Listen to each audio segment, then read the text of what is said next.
আসসালামু আলাইকুম, সবাই কেমন আছেন? আজকে আমি রান্না করব বরবটি, কাঁকরোল, গাজর, পটল, পেঁপে একসাথে দিয়ে রান্না করব। আর এই যে ধুন্দুল দিয়ে চিংড়ি মাছ দিয়ে রান্না করব। এখন আমি সব সবজিগুলো সব কাটাকাটি করে নেব।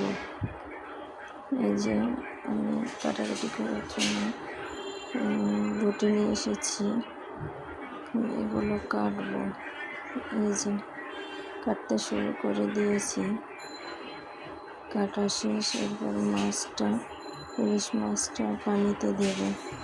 কিছুক্ষণ পানিতে দেওয়ার পর তারপর এই যে আমি এখন মাছটা পরিষ্কার করব। সবজি কেটে ধুয়ে নিয়েছি, ধুন্দুল, ইলিশ মাছ কেটে ধুয়ে দিয়েছি। তারপরে এই যে চিংড়ি, রসুন, পেঁয়াজ, কাঁচামরিচ সব আমি কাটাকাটি করে নিয়েছি। এই যে রান্না শুরু করে দিয়েছি। একদিকে সবজি রান্না হচ্ছে, একদিকে ইলিশ মাছ রান্না হচ্ছে, ধুন্দুল দিয়ে চিংড়ি মাছ রান্না করছি। একটু কষিয়ে নিচ্ছি, পানি বের হয়, এমনিতেই তো ধুন্দুলের দেখেন পানি বের হয় অনেক।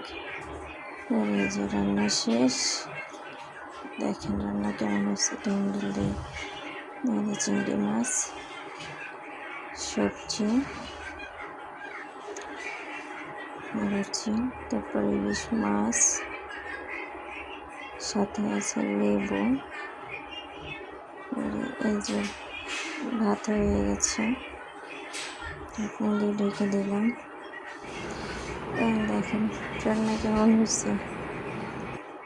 এখন এই যে খেতে বসে গেছি, এখন আমি খাবারটা খাবো, দেখি কেমন।